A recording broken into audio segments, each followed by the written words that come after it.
એક નજર કરીએ મુખ્ય સમાચાર ઉપર। થરાદ ખાતે મહારાણા પ્રતાપની પુણ્યતિથિ નિમિત્તે પ્રતિમાને ફૂલહાર ચડાવી ઉજવણી કરાઈ। બનાસકાંઠાના થરાદ ખાતે મહારાણા પ્રતાપની પુણ્યતિથિ નિમિત્તે થરાદ ખાતે મહારાણા ચોકમાં મહારાણા પ્રતાપની પ્રતિમાને રાજપૂત સમાજના યુવાનો દ્વારા ફૂલહાર કરવામાં આવ્યા, જેમાં મહારાણાનો જન્મ જ્યેષ્ઠ મહિનાની શુક્લ પક્ષની તૃતીયા તિથિ પર થયો હતો અને તેમજ અંગ્રેજી કેલેન્ડરના મુજબ મહારાણા પ્રતાપનો જન્મ 9 મે 1540માં થયો હતો, ને જેમાં મહારાણા પ્રતાપનો જન્મ રાજસ્થાનના કુંભલગઢમાં રાજપૂતોના એક હિન્દુ પરિવારમાં થયો હતો।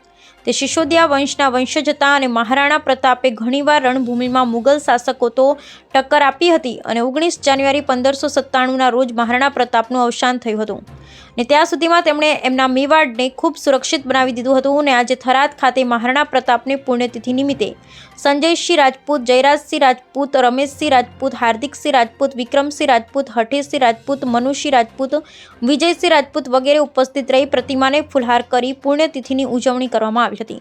Bureau report કયુમભાઈ Chauhan, Tharad Lakhani, bureau chief, Banaskantha.